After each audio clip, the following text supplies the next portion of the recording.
sekarang kelompok 1 ya. Oke, siap? Silakan kelompok 1 mempersiapkan diri di depan.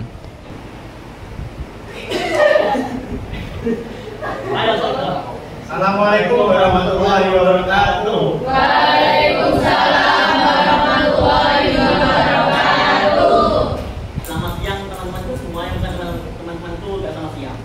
Itu teman kita. Yang ini kelas 2, yang ketiga bukan, beda. Yang beda kelas bukan. Jadi untuk materi pertama kita adalah semuanya itu teman kita. Tidak boleh pilih-pilih.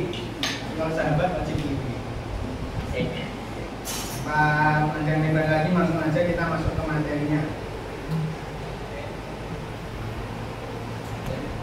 Materi kita pada siang hari ini seperti yang bisa dilihat adalah sumber pengetahuan alam.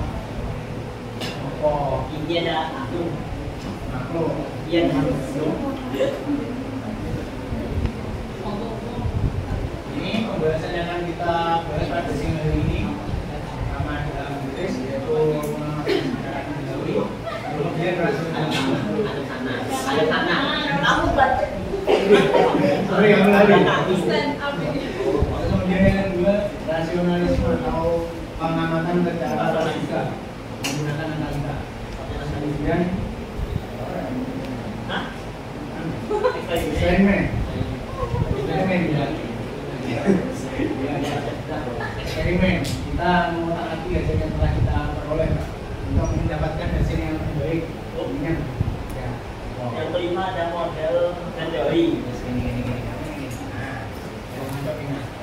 Yang kelima ada model dan teori, yaitu penjelasan sistematis yang mengangkum fenomena alam. Ini bagus ini.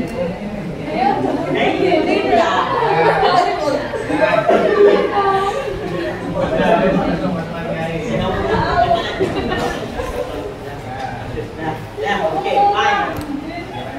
Kamu. Masalah keluarga juga ini. Yang berikutnya ada matematika yang nomor 6. Jadi matematika ini berguna sebagai bahasa dalam sains untuk membuktikan fenomena-fenomena yang ada. Jadi kayak sifatnya untuk mengamati lebih detail, kayak misalnya bila kita suka dari kon atau yang lainnya.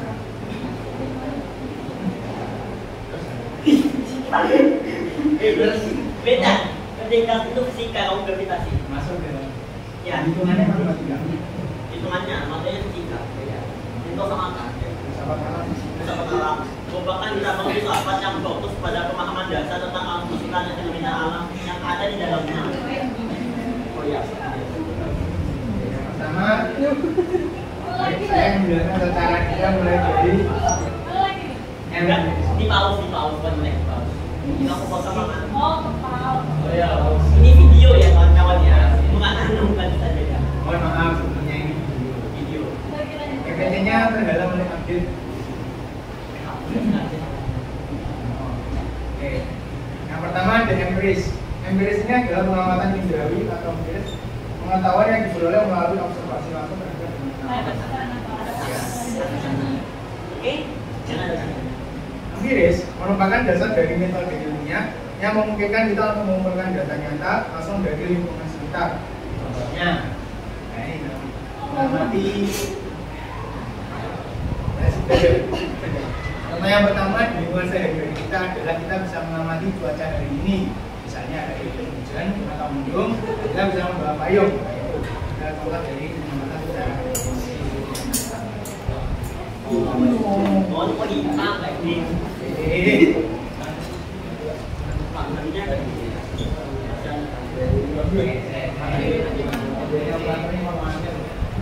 Beda balik begitu kan?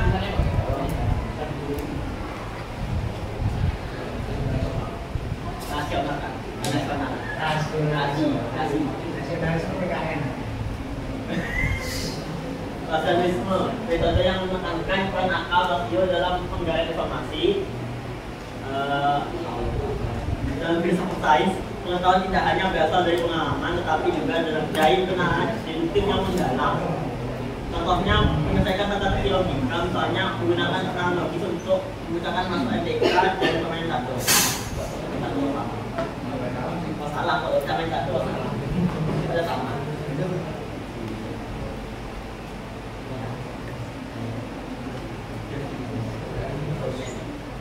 keempat ada eksperimen. Eksperimen merupakan percobaan yang dirancang untuk menguji hipotesis atau teori. Ini adalah alat penting untuk memvalidasi atau menolak teori ilmiah berdasarkan hasil yang dapat diamati dan diulang. Contoh yang dapat kita lakukan dalam kehidupan sehari-hari adalah mencoba resep baru ketika sedang memasak. Nah, biasanya teman-teman mungkin mengikuti langkah-langkah resep, tapi ya kadang-kala kita akan kayak mengubah sesuai dengan kondisi kita saat ini. Mengkreasikan resep tersebut sesuai dengan selera kita. Kalau enak. Enak diterima, kalau yang Kalau enak ya mas sakit. bersalah.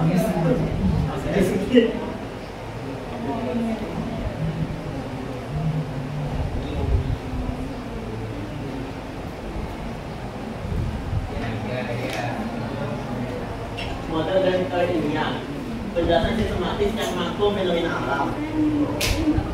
Mereka memungkinkan kita untuk merumuskan prediksi dan memberikan pemahaman yang pasti dalam terhadap alam. Contohnya memprediksi pola tidur yang lebih baik berdasarkan dari tidur. Misalnya jika kamu tidur lebih awal, kamu mungkin merasa disiplin pagi hari. Ini berdasarkan pemahaman dari tentang siklus tidur dasarnya. Tapi kenyataannya tidak. Kamu mau tidur pagi, bangunnya tetap ngantuk aja mungkin. Ya, ngantuk. Ngantuk kamu. Kamu bangun tidur lebih awal, mau tidur jam berapa? Bangun pagi kamu tetap ngantuk ya, dan sampai kamu pengen tidur lagi. Ya betul. Ya kan bangun lagi masih rebahan, gitu kan buka HP. Saya ketiduran lagi gitu. Iya. Siang nanti. Iya.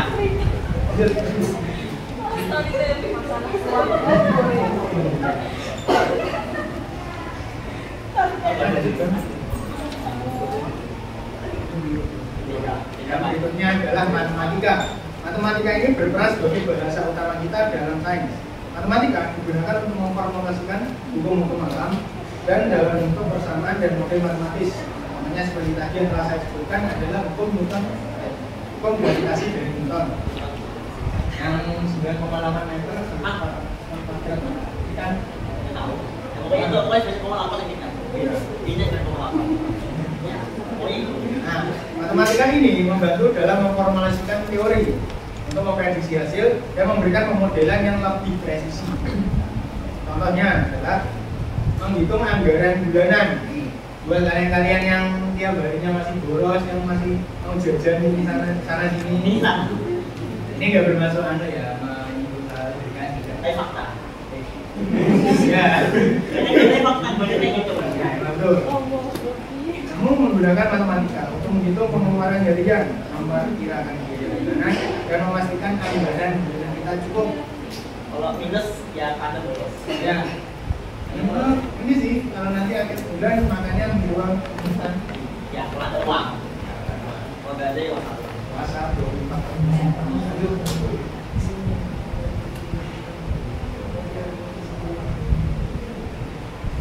Wisata alam merupakan cabang filsafat yang berfokus pada pemahaman dasar tentang alam semesta dan fenomena yang ada di dalamnya. Filsafat alam memberikan landasan konseptual dan metodologis bagi perkembangan sains dengan berusaha menjelaskan hukum alam dan realitas fisik melalui refleksi dan pengetahuan filosofis.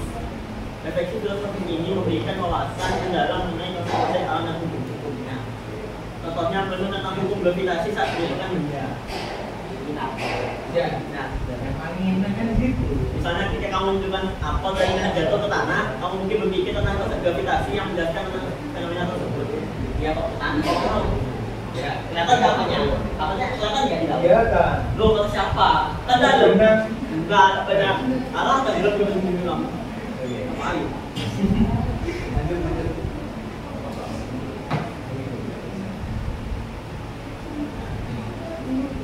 Metode ilmiah. Metode ilmiah sendiri adalah kerangka kerja sistematis yang digunakan dalam pengembangan ilmu pengetahuan melalui observasi, hipotesis, eksperimen, dan kesimpulan. Kita dapat menguji dan memperbarui sebuah teori. Contohnya, mencoba cara baru untuk meningkatkan konsentrasi. Jadi mungkin bisa dicoba buat teman-teman yang kadang belajar masih sambil scrolling TikTok. Aku ini. Itu dikit lah. Oh iya. Layani seperti meditasi atau mendengarkan musik dan juga bisa mengevaluasi hasilnya untuk melihat bagaimana yang paling Kalau dari musik ini kan belajar. Mungkin ada di sini.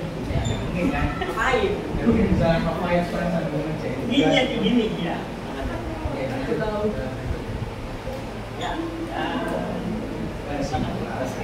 Kesimpulan dari presentasi kami adalah sumber pengetahuan ini mulai dari empirisme hingga metode ilmiah saling melengkapi dalam usaha kita dalam memahami dan menjelaskan fenomena alam secara ilmiah dan filosofis. Dalam kehidupan sehari-hari, sumber-sumber pengetahuan alam tidak hanya dipakai oleh para ilmuwan, namun juga digunakan oleh masyarakat dalam kehidupannya sehari-hari. Aktivitas sehari-hari mulai dari pengamatan cuaca hingga perencanaan udara.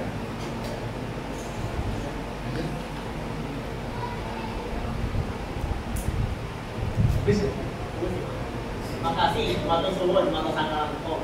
Terima kasih.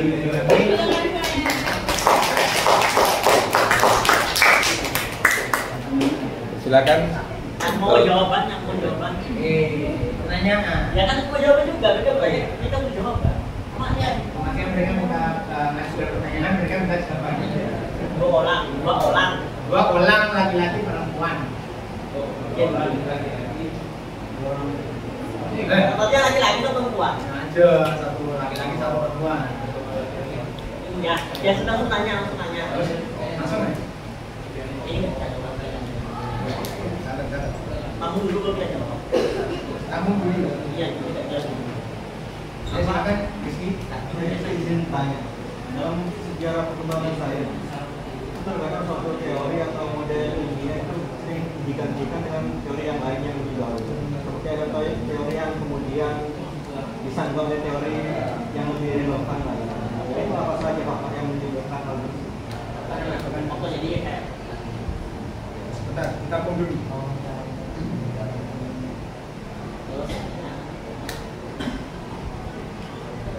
bergantian kayak apa teori ya? Teorinya yang satu ini ada kan bisa sama teori lainnya sama dengan ini. Intinya lah itu. Intinya bergantian. Gimana ya? Teori intinya dipakai terus tapi ada teori baru yang lebih relevan. Ini berganti. Jadi kayak tiap generasi itu kenapa teorinya diganti? Apa faktornya? Ya kayak gitu. Yang lain? Yang nggak dulu itu 1 tahun. Siapa? Kenalkan, nama aku Aulia. Kan di situ ada empirisme. Siapa sajakah tokoh kunci dalam empirisme? Siapa sajakah tokoh kunci dalam empirisme? Intinya tokohnya apa? Iya toh.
Oke, lanjut. Yang lagi. Gas.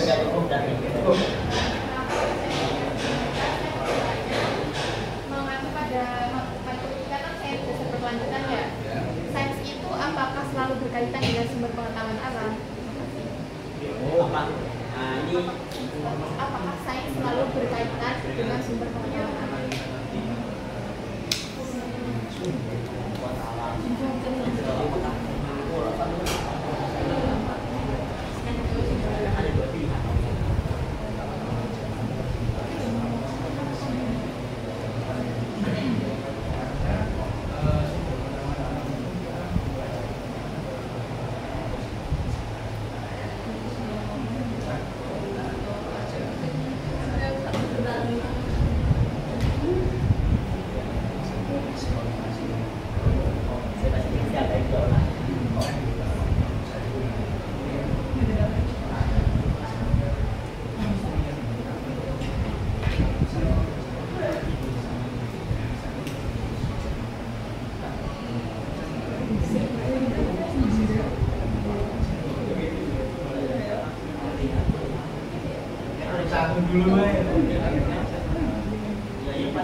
menjawab untuk pertanyaan dari Rizky. Apa faktor yang menyebabkan pergantian teori tiap generasinya? Jadi ini keadaan alam dari zaman dulu. Ya, ketika zaman dulu, zaman batu, jangan sampai lah zaman dulu, zaman penjajahan, sampai sekarang zaman industri, itu keadaan alam otomatis selalu berubah. Dari itu teori yang melandasi kita untuk melihat kesekeliling kita itu akan otomatis selalu berubah untuk mengikuti perkembangan zaman. Dan dulunya mungkin persebaran berita masih menggunakan surat kabar. Sekarang persebaran berita mungkin sudah menggunakan teori teknologi digital, ya mungkin lewat email atau mungkin lewat berita, Google, TV. Kalau di HP sih kan, ya masa kita sekarang. Termasuk juga mungkin perkembangan teori mengenai pemanasan global yang mungkin dulu ya masih ada madepnya, karena sekarang sudah mulai mengeksploitasi kamu kembali jadinya kan lebih panas. Ya, Singkot. Jadi dapat diambil kesimpulan dari zaman kami yaitu kenapa perkembangan teori yang zaman itu selalu berubah, karena untuk mengikuti perkembangan zaman itu sendiri. Jadi karena setiap zaman itu sudah mulai berbeda, kondisi alam sudah mulai berbeda, alat-alat yang kami gunakan untuk mendapatkan informasi berbeda. Jadi kemungkinan besar hasil yang kami dapatkan dari pengamatan tersebut, teori-teori tersebut juga pasti berbeda. Paham?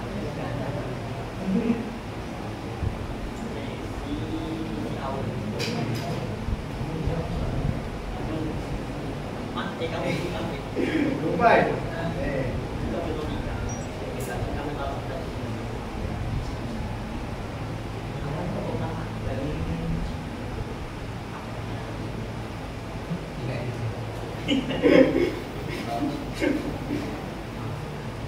Bentar, setelah ini. Ya, tambah satu kan nggak apa-apa. Jadi toko ini menjawab untuk pertanyaan dari si Aulia atau si Aul. Enggak, monolog. Jadi toko utama dari Facebook ialah ada John Locke, George Berkeley dan David Hume. Ada tiga. Ada tiga. Ya, apa ini PBK. Nah, Kenali, yang itu apakah saya selalu berkaitan dengan sempurna?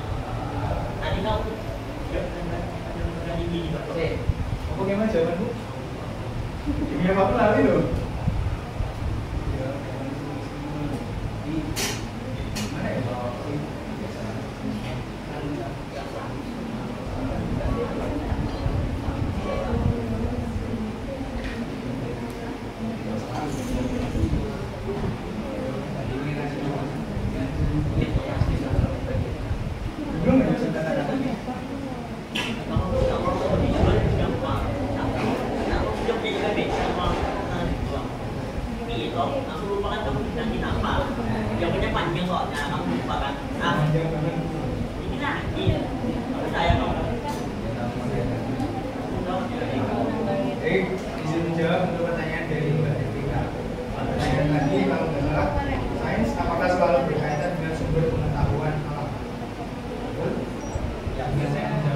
Jadi menurut saya sains itu kemungkinan besar selalu berhubungan dengan sumber pengetahuan alam.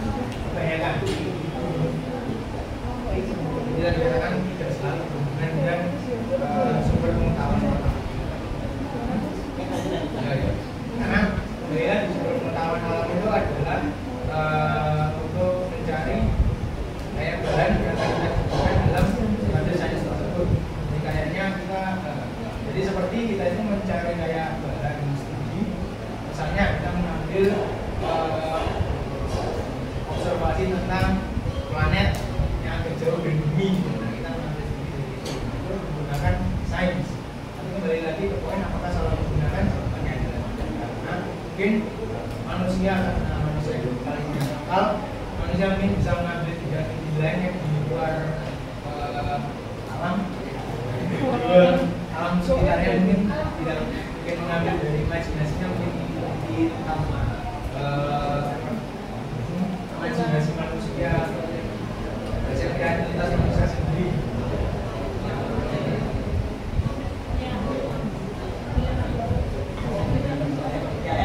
Yang mau tanya tadi siapa? Satu. Saya angkat tangan dulu. Yang mana? Atas nama siapa? Atas nama jadi kan disebutkan matematika itu bisa untuk mengkombinasikan hukum alam. Terus yang dimaksud hukum alam menurut saya hukum alam. Hukum alam. Hukum alam. Siapa kuat dia yang menang. Itu matematika. Hukum rimba. Hukum alam.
Menjawab pertanyaan dari Adib. Jadi hukum matematis dari hukum alam sendiri itu banyak sekali. Contohnya bisa kita ambil dari kehidupan sehari-hari kita. Contohnya, aku mau tanya, di sini adakah yang berangkat sekolahnya naik motor dari kos? Ya. Itu lurus langsung ke UM apa minggu dulu? Minggu. Nah, otomatis kan dengan menggunakan rumus matematika kita mencari jalan yang lebih pendek kan? Apakah sadari kamu cek gang-gang yang lebih cepat atau nanti bedanya? Apa kamu sadari kayak gitu kan? Tuh, kira-kira seperti itu. Kamu ke pasar aja saat kamu jalan ke dulu terus kamu ada belok sini. Nah kamu kan kayak jalan alternatif. Jadi kamu tinggal ambil gang-gang kecil dan ke rumah aja. Jadi kamu nyampe. Yang awalnya kamu pasar 10 menit bisa jadi menit doang. Ya gimana jalan nanti. Tanpa kamu sadari itu benar. Gimana Mas Adib, bisa diterima jawaban kamu?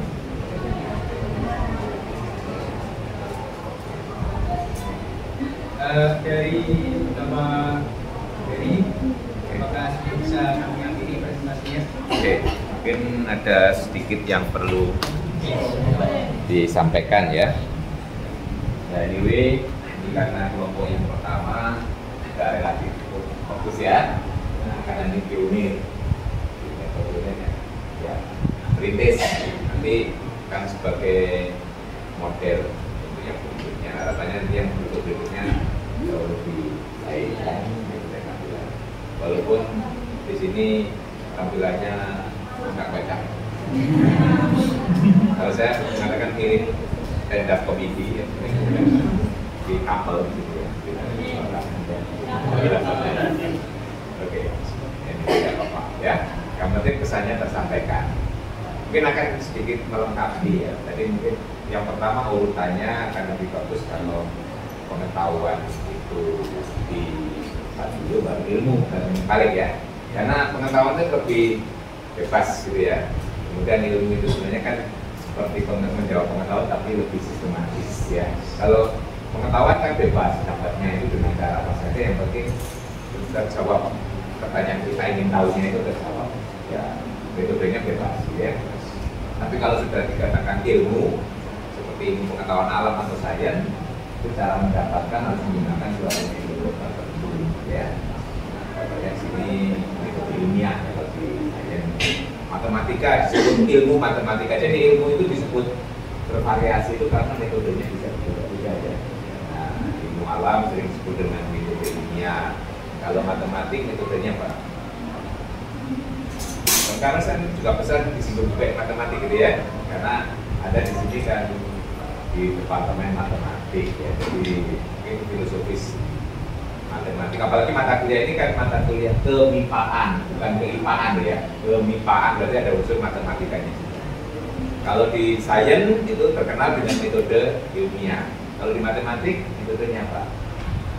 Nah, matematik itu ilmu yang bersifat deduktif aksiomatik ya. Nah, kalau metode ilmiah kan cenderung ke induktif ya. Jadi eksperimen, pengamatan, berkali-kali ngamati, mempunyai gejala yang sama kita simpulkan.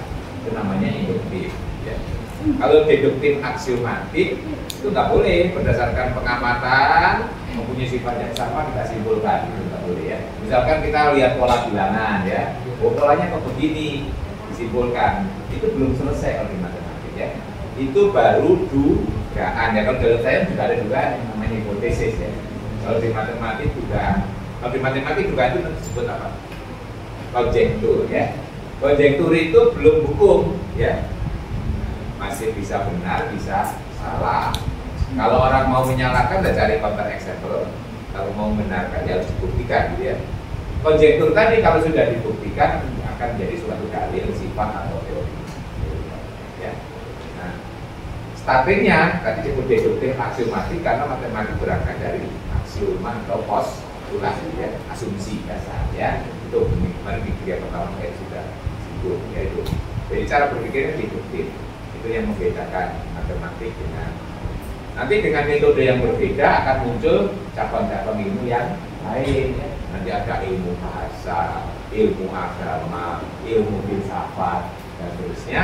Itu yang karena masing-masing punya metodologi yang berbeda untuk mendapatkan dan kemudian sumbernya ya sama seperti sebenarnya sumber ilmu pengetahuan apapun ya itu ya dari fenomena alam ya. Cuma nanti dikelompokkan.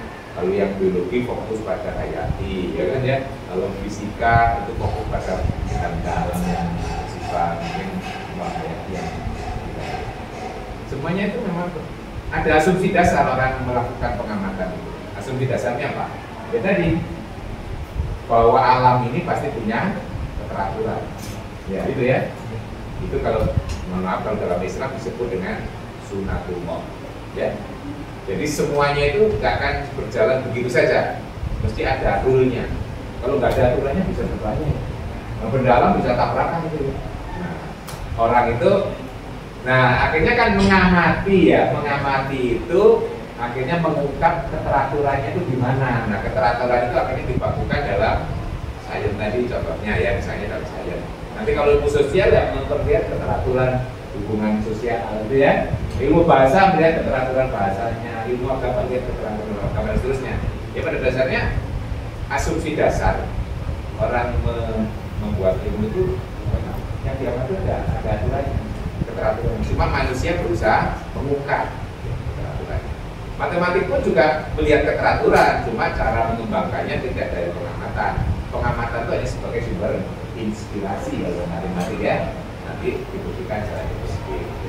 Jadi kalau manusia itu nggak punya asumsi bahwa alam itu teratur, itu nggak akan ada ilmu pengetahuan. Apa yang dilihat? Kita bukan keteraturan itu, ya kan? Akhirnya muncul ilmu yang sekian banyak. Gunanya apa? Tadi sudah diungkap. Akhirnya yang paling utama nanti dengan perkembangan ilmu itu akan membantu kehidupan manusia, mempermudah kan ya. Yang penting kata kuncinya mempermudah, jangan malah persulit ya. Ya, tujuannya mempermudah. Akhirnya dengan perkembangan itu diciptakan teknologi. Jadi ilmu itu kan ada istilahnya ilmu hulu. Nah kemudian ada yang hilir. Biasanya kita rasakan itu yang hilir, yang langsung ada kegunaannya. Kalau dalam matematik yang hilir itu teori Manieto. Ya langsung bisa kita gunakan kan? Contohnya teorema Pythagoras, gitu ya. Nah itu langsung bisa digunakan. Kalau hulunya susah itu. Orang memikirkan teorema Pythagoras, buktinya teorema Pythagoras itu susah.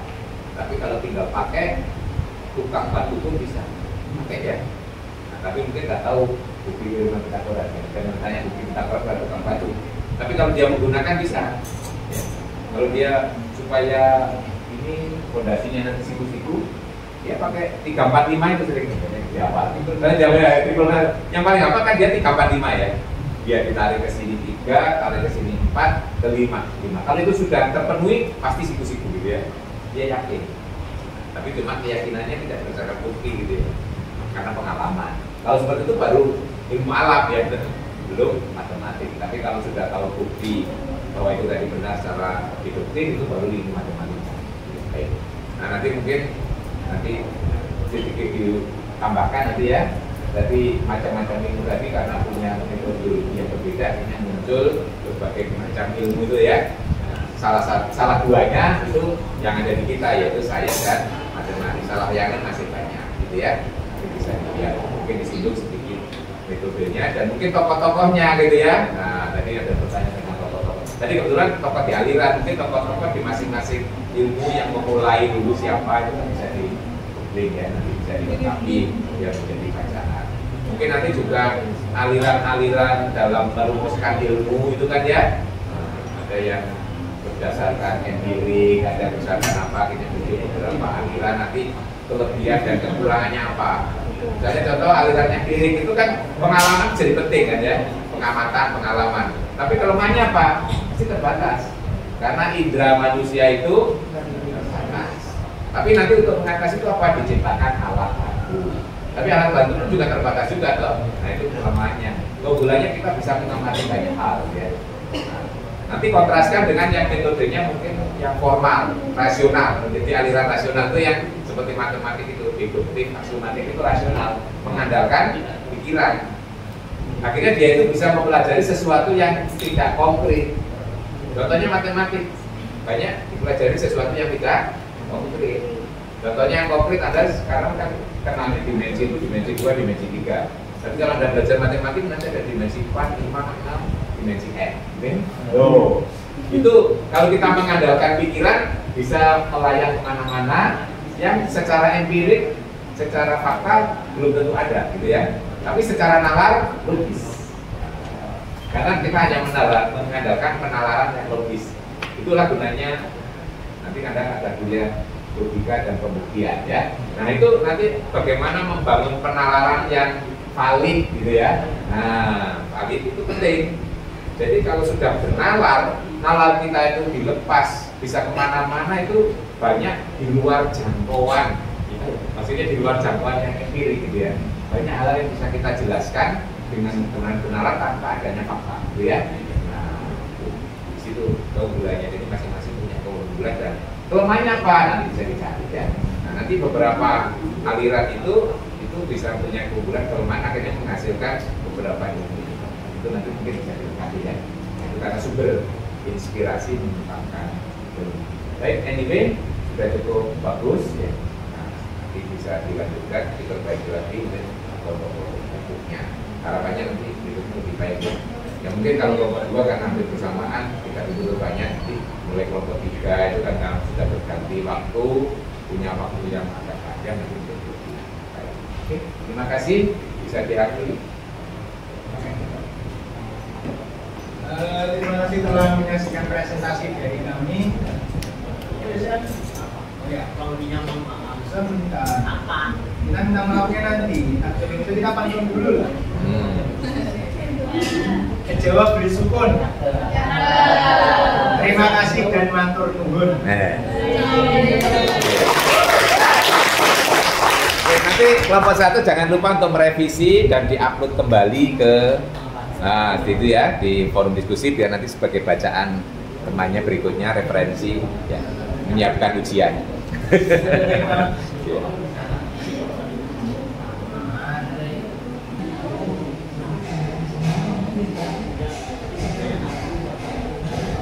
Assalamualaikum warahmatullahi wabarakatuh.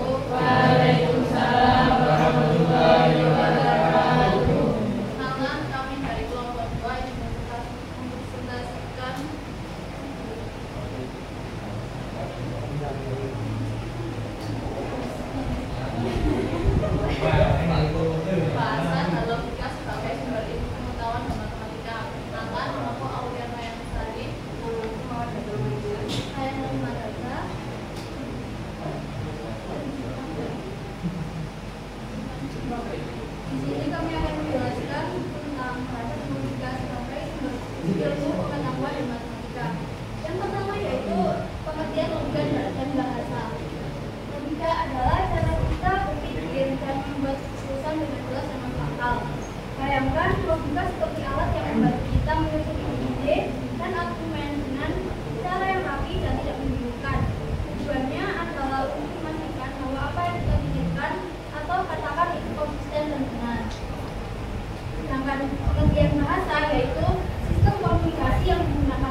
menyampaikan makna baik secara lisan, tulisan maupun isyarat.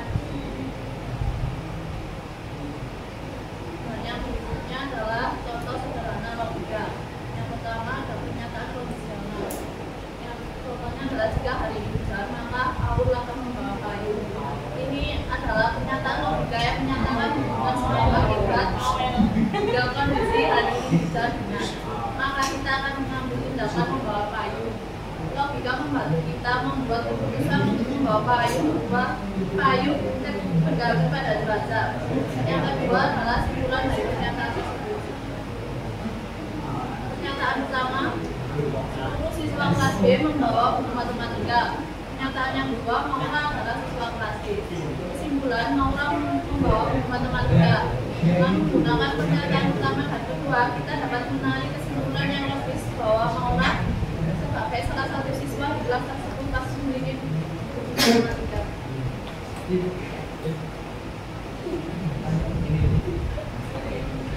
Contoh sederhana logika yang ketiga adalah pernyataan pidana. Melelit bingung mau teh atau enggak. Ini adalah jenis logika yang memberikan kita dua pilihan dan mengharuskan kita memilih salah satu. Jadi logika membantu kita untuk membuat keputusan dengan memilih salah satu dari dua alternatif yang berbeda.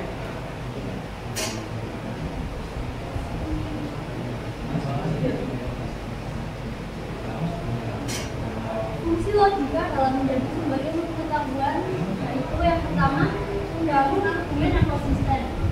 Logika membantu dalam menyusun argumen ilmiah yang koheren dan konsisten. Ini penting dalam merumuskan dan teori yang dapat diuji secara pragmatis. Yang kedua, logika menjadi dasar berpikir ilmiah. Logika mengarahkan manusia untuk berpikir secara sistematis dan benar, sesuai dengan kaidah-kaidah berpikir yang tepat. Membantu dalam penarikan kesimpulan logika, memungkinkan ilmuwan untuk menarik kesimpulan yang sah berdasarkan data dan prediksi yang ada. Yang keempat, membantu mengembangkan potensi diri. Logika membantu kita untuk mengembangkan potensi diri juga menggunakan logika berpikir yang baik dan benar. Fungsi bahasa sebagai sumber ilmu pengetahuan. Yang pertama adalah menjelaskan konsep. Bahasa memungkinkan penjelasan konsep-konsep ilmiah yang kompleks dengan cara yang dapat dipahami oleh orang lain, baik dalam bentuk tulisan maupun desain. Yang kedua, mendokumentasi penemuan.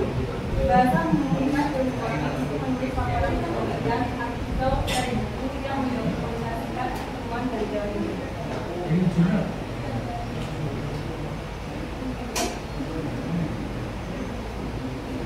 Yang ketiga yaitu membantu mengolah informasi.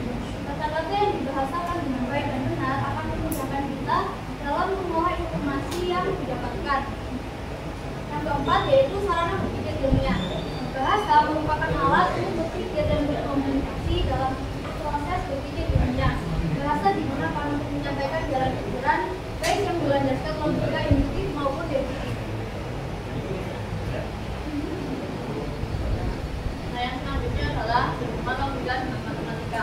Berkaitan dengan pembuktian matematika, prinsip sarana pembuktian matematika bersifat logis atau inferensi logis. Yang kedua, logika merupakan cabang dari matematika. Konsep matematika dapat dibentukkan dari konsep logika dengan melalui konsep hubungan bahasa dengan matematika. Yang pertama, linguistik matematis, yaitu adanya bahasa yang memiliki sifat matematika yang membedakannya dengan bahasa sehari-hari. Yang kedua, aturan dan kesepakatan dalam matematika. Kebenaran matematika tergantung kepada penerimaan atas aturan bahasa, penggunaan term dan kata bahasa.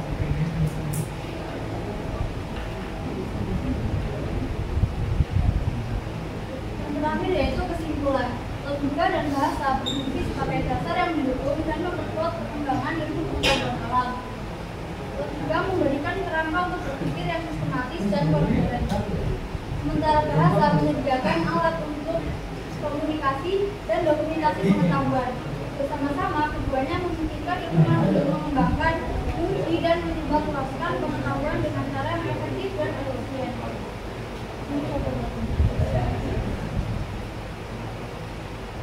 Kesimpulan yang kedua, dalam matematika, logika, dan bahasa adalah alat yang saling melengkapi yang memungkinkan pengembangan dan komunikasi pengetahuan matematis. Logika memberikan kerangka formal yang dibutuhkan untuk membangun dan mengverifikasi teori-teori matematis, sementara bahasa menyediakan notasi dan terminologi yang dibutuhkan untuk menjelaskan, mendokumentasikan, dan mengajarkan konsep-konsep matematika. Bersama-sama keduanya membentuk dasar dari pengembangan dan eksplorasi matematika.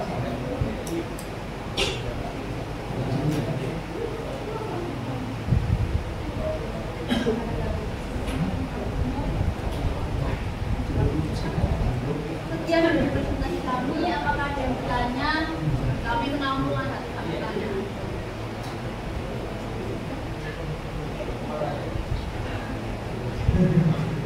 Baik, silakan.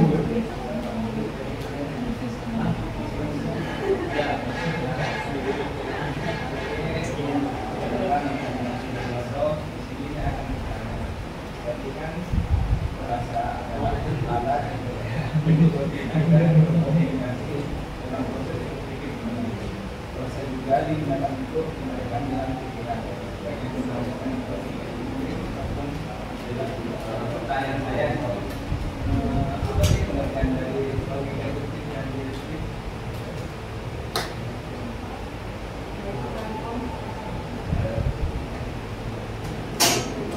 Selanjutnya, apakah ada pertanyaan lain?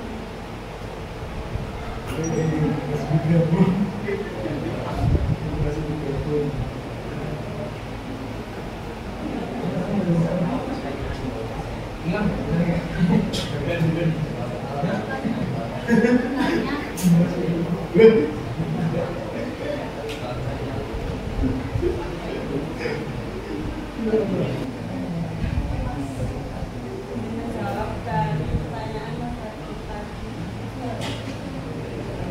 Logika deduktif adalah cara berpikir dengan menggunakan garis-garis dari fakta yang bersifat umum ke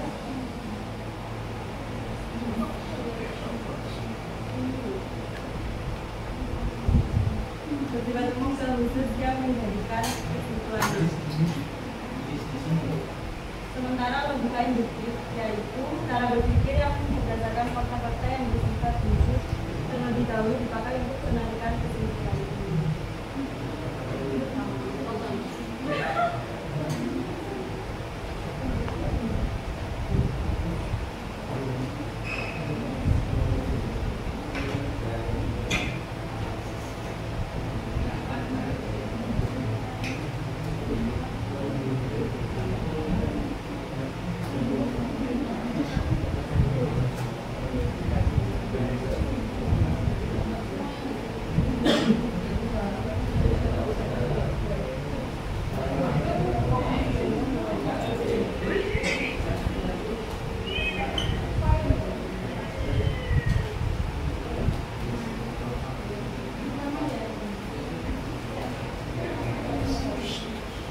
Contoh pertama dari logika induktif yaitu yang A, manusia butuh makanan.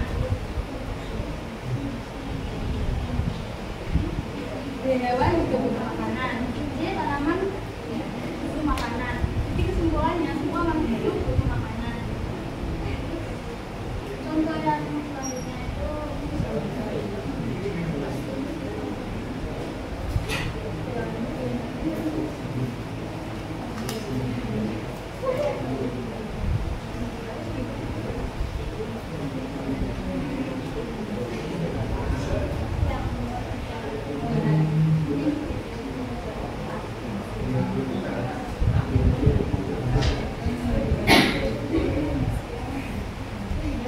contoh logika induktif. Yang pertama A itu setiap hewan mamalia punya beberapa bulu. Yang B, semua kambing adalah hewan mamalia. Jadi kesimpulannya setiap kambing punya beberapa karena kambingnya termasuk hewan yang mamalia. Pertanyaan kedua tadi.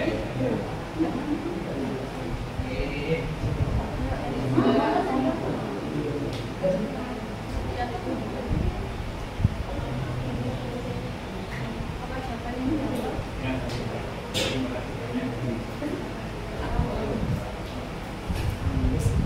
Selanjutnya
Sedikit yang bisa ditambahkan nanti bahan revisi. Ini peranan bahasa dan logika dalam mengembangkan suatu ilmu, gitu ya. Nah, di sini Anda harus berargumentasi bahwa dalam mengembangkan ilmu itu tidak bisa lepas dari bahasa dan logika. Itu yang penting di sini. Nanti kata kuncinya ya. Nanti silakan dicari. Yang jelas peranan utamanya kalau bahasa itu apa? Sebagai alat komunikasi. Kan perkembangan ilmu itu perlu didiseminasi ya, disebarluaskan gitu ya. Makanya ada forum-forum ya, ada jurnal untuk berupa tulisan, ada seminar, conference gitu ya. Itu semua dalam berkomunikasi perlu bahasa. Makanya nanti bahasa, nanti nggak semua bahasa bisa digunakan dalam komunikasi hanya ya. Nanti ada kriteria-kriteria yang mungkin itu nanti yang perlu ditambahkan dari itu tempat ya. Bahasa Indonesia saja mungkin perlu banyak perubahan ya, banyak mengadopsi istilah-istilah dari bahasa lain gitu ya. Nah mungkin yang sudah settle bahasa Inggris ya, karena memang sudah dipakai oleh komunitas internasional. Nanti mungkin perlu ditambahkan kriteria suatu bahasa itu bisa dipakai untuk komunikasi sains gitu ya, sains atau ilmu tertentu gitu ya. Nah itu penting ya. Nanti peranannya Anda bisa mengulas beberapa bahasa yang mungkin sekarang banyak dipakai dalam komunikasi ya. Nanti banyak, dan mungkin di awal sudah kalau masalah definisi bahasa itu saya kira bahasa itu sebenarnya kan kumpulan simbol ya. Jadi kata-kata itu kan simbol sebenarnya ya, simbol terhadap apa yang mau kita komunikasikan. Jadi perlu diciptakan simbol. Oleh karena itu bahasa itu selalu berkembang. Karena mungkin ada konsep baru yang simbolnya belum ada kan. Nah untuk mengkomunikasikan perlu diciptakan simbol baru. Jadi mungkin akhir-akhir ini banyak simbol-simbol dalam suatu bahasa yang dulunya tidak ada. Karena untuk menampung ya, nah, menampung istilah-istilah baru dengan perkembangan dari ilmu dan ilmu satu lengkapi. Yang kedua logika. Nah, peranan pokok logika itu dalam perkembangan ilmu itu apa? Nah, yang penting di sini adalah untuk bernalar ya. Nah, logika nanti di dalam kuliah Anda nanti dalam logika dan pembuktian nanti akan diberikan ilmu tadi kerangka argumen ya. Bagaimana kita berargumen, bernalar sehingga nalar kita itu disebut sah atau valid ya. Jadi kalau kita berkaitan dengan nalar itu bukan benar salah, tapi valid atau tidak valid. Kalau dalam bahasa agama, contohnya dalam bahasa Islam, ya agama Islam itu ada yang namanya hadis. Nah, hadis itu ada yang disebut dengan sahih. Nah, sahih itulah nalar dengan valid ya. Karena itu dinalar kan, mulai dari ya kalau orang mencari rawi hadis itu ya, jadi dirutut apakah hadis yang sekarang diberitakan orang itu betul-betul dari Nabi atau tidak, dirutut gitu ya. Ini dari sini ke sini. Itu bernalar dalam logika itu nanti sebenarnya kan mengurutkan premis-premis itu ya. Nah, menghasilkan suatu kesimpulan ya. Nanti itu akan ada dari walaupun di SMA Anda sudah sedikit kenal lah tentang apa istilahnya argumen-argumen yang valid ya. Nah, itu contohnya. Ya Anda bisa mengambil ilustrasi ya di situ argumen yang sudah Anda kenali lah. Nah di sekolah menengah itu ada 3 yang pokok yang Anda kenali di SMA itu ya, yaitu modus ponens, modus tollens, dan rantai silogisma ya. Itu contoh argumen yang valid dan banyak digunakan orang dalam pengambilan kesimpulan ya. Nah tapi nanti kalau Anda nanti belajar logika dan pembuktian begitu pas ini kan baru masuk kuliah kedua mungkin baru kenalan sedikit ya. Nanti di ujungnya kan bagaimana membuktikan di situ ada ya. Nanti akan ketemu argumen-argumen lain selain 3 itu. Ternyata banyak sekali argumen yang valid selain yang 3. Kebetulan 3 itu terkenal dan populer. Istilah sekarang itu viral, ya, viral gitu ya. Sudah viral, nah itu 3 itu makanya diajarkan di sekolah menengah. Kenalkan nanti ya. Anda dan bisa menggunakan, nanti bisa dipakai contoh ilustrasi bagaimana orang mengambil kesimpulan agar kesimpulan itu valid gitu ya. Nah, di dalam sains atau ilmu-ilmu yang lain perlu nalar itu ya, mengambil suatu kesimpulan berdasarkan fakta, data atau hukum-hukum yang sudah ada untuk menghasilkan yang baru, perlu nalar ya. Nah, nanti tanggung jawabkan atau tidak ya. Sebenarnya kan contohnya sains itu kan berdasarkan fakta-fakta. Nah, untuk merangkai fakta, untuk mengambil kesimpulan itu kan perlu kenalan, itu perlu. Jadi di sini orang kalau mau belajar atau suatu ilmu perlu bahasa dan logika, atau ilmu kenalan ya. Nah, kalau bahasa relatif, kita pilih bahasa yang sesuai dengan ilmu itu gitu ya. Contohnya kalau di sains dan matematik itu bahasa yang banyak dipakai bahasa Inggris.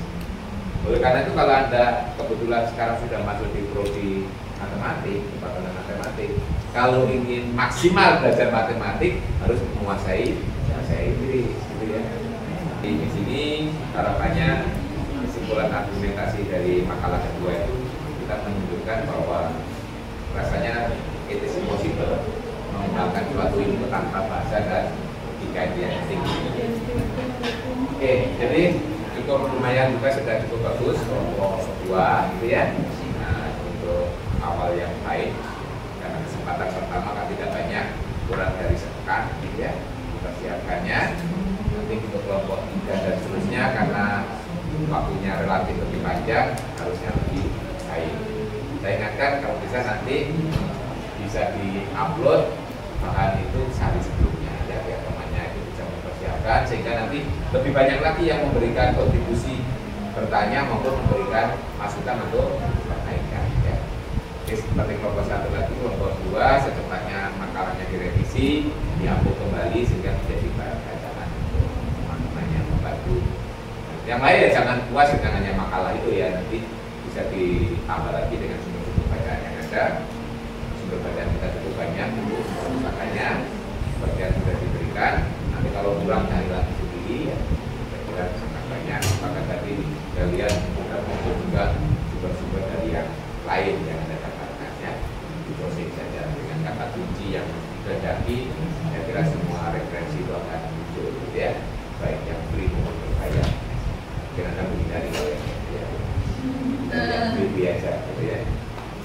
Kalau masih nanti ada tambahan lagi baik pertanyaan maupun saran untuk kelompok yang sudah presentasi, Anda tuliskan di kolom diskusi tadi ya.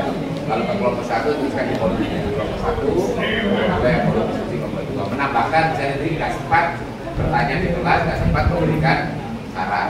tuliskan di sana. Nanti kelompok akan melihat itu ya. Yang mungkin yang lainnya juga kalau berupa pertanyaan bisa menimpa.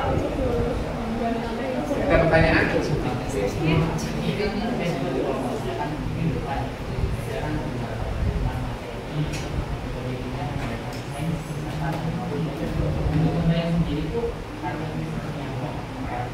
Ya contoh itu kan topiknya, nanti bagaimana cara kita bisa ya, nggak harus. Nah tapi kalau Anda mempunyai sumber itunya kan itu nggak harus itu semuanya dimasukkan ke makalah loh. Anda kan bisa melihat alurnya kan, cara mendapatkan gimana dengan metode seperti itu kan ya. Nah, ya cara mendapatkan itu alurnya gitu ya. Ya gitu ya. Ya tapi kalau Anda punya contoh makalah aslinya nggak apa-apa sebagai dokumen nanti ya kan. Ini saya ambil dari sini misalnya gitu kan, banyak sekarang makalah-makalah juga ada gitu ya. Misalnya Anda matematik ambil bagaimana sih misalnya dulu Pythagoras menemukan teorema itu gitu ya, alurnya gitu kan. Mungkin ada literatur yang memuat itu, tapi Anda tuliskan jangan selengkap itu ya, mungkin poin-poinnya saja alurnya gitu, ya. Seperti merumuskan gravitasi itu caranya kan kejatuhan apel misalnya gitu ya. Oh iya, nah itu terus kenapa ya? Itu biasanya orang menggambarkan itu kan muncul dari pertanyaan juga tuh. Kenapa ya apel itu jatuh? Gimana mencoba dengan benda-benda lain tuh, nanti jatuh. Jadi ada sesuatu yang menyebabkan benda itu kok nggak terus melayang gitu tuh ya. Nah, tapi ada juga benda yang dijatuhkan nggak jatuh tapi justru melayang, nggak sampai gitu ya. Nah itu kenapa dan seterusnya itulah memang orang itu mengembangkan suatu ilmu itu berdasarkan awal dari pertanyaan. Nah menjawab pertanyaan itulah nanti kalau menggunakan metode tertentu yang sudah bagus itu disebut ilmu. Tapi kalau mendapatkan tidak menggunakan metode tertentu hanya sebagai pengetahuan. Yang penting tahu jawabannya gitu ya. Nah, makanya dalam jadi kita ingin tahu atau tahu banget gitu kan ya. Nah ada pertanyaan gitu ya. Nah kalau ilmu biasanya tahu banget gitu ya sampai detail, tahu sistematikanya. Kalau hanya sekedar tahu, nah itu ya dari melihat saja sekilas tuh ya. Sementara ada jawabannya itu lah gitu ya.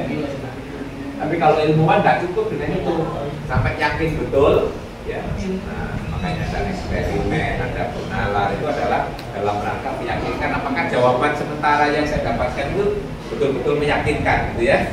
Karena jawaban sementara itu yang sebenarnya ya. Sementara saya jawab ini, apakah jawaban ini betul gitu ya maksudnya gitu ya. Nah itu harus ada tindak lanjut gitu ya. Itu nanti ada gitu ya. Kemarin tuh ada kelompoknya masih 1 orang. Itu kan sudah lengkap waktu di posting itu. Kelompok berapa itu kan masih 1. Tapi ada kelompoknya kelebihan gitu ya. Ini kan 30 orang ya. Menjadi 11 kelompok. Jadi 3 atau 2 ya. Nah, jangan ada yang 4 ya. Jangan 3 semua ya gitu. Enggak mungkin 3 semua. Ini dijual prinsip ya. Jadi kalau 30 dibagi menjadi 11 tidak boleh lebih dari 3. Berarti ada paling tidak kelompok yang menggunakan 2. Tapi jangan ada yang 1 gitu ya. Minimal 2, maksimal 3 ya. Mari waktu di posting kan ada yang mesti 1 ya. Yang mengatakan 1 itu nanti yang 3 dipindah ya. Sudah 2 semua. Yang mungkin sekarang tadi lengkap. Yang waktu postingan pertama. Kan kelompok ini kalau nggak salah bebas membuat gitu kan ya. Nggak jadikan 1 gitu kan, membuat kelompok ini anggota siapa kelompok ini. Terus saya lihat ada juga yang posting baru 1 orang. Oh 2 nama, nggak dikasih koma. Oh, nggak cuma 1 nama. 2 nama jadi 1. Ya, oke. Nah, yang penting syaratnya minimal 2 maksimal 3 ya. Karena 30 dibagi menjadi 11 kelompok. Nanti juga ancang-ancang memperkirakan kelompok yang pada sesi berikutnya, yaitu yang tugas project ya. Itu bisa diancang-ancang. Kalau itu memang jadikan itu ketiga, tapi terpaksa pas itu ya, itu kan. Kalau itu kan kelompoknya bisa jadikan 3 ya. Jadi 10 kelompok ya. Yang tugas kedua itu nanti berupa project bisa dipikirkan mulai sekarang biar nanti tidak mendadak. kelompoknya boleh berbeda dengan kelompok yang sekarang. Kalau ingin bervariasi ya berbeda, biar ada pembaruan suasana, biar sering punya keterkaitan emosional dengan banyak orang, ya. Oke, itu. Ada lagi pertanyaan? Cukup jelas ya sebetulnya. Kelompok 3 siapa? Dengan siapa? 2 orang. Oke, siap. Kelompok 4? Satu lagi? Dua orang. Satu lagi siapa? Kelompok 4. Oke, ya. Siap ya. Nah, kalau bisa hari Rabu itu sudah diposting ya. Kalau di presentasinya, sehingga teman-temannya sudah bisa sempat membaca, sehingga bisa mempersiapkan pertanyaan atau saran. Oke, baik, tetap semangat ya. Nah, ini dalam rangka mengembangkan wawasan kita tentang kemipaan, ya.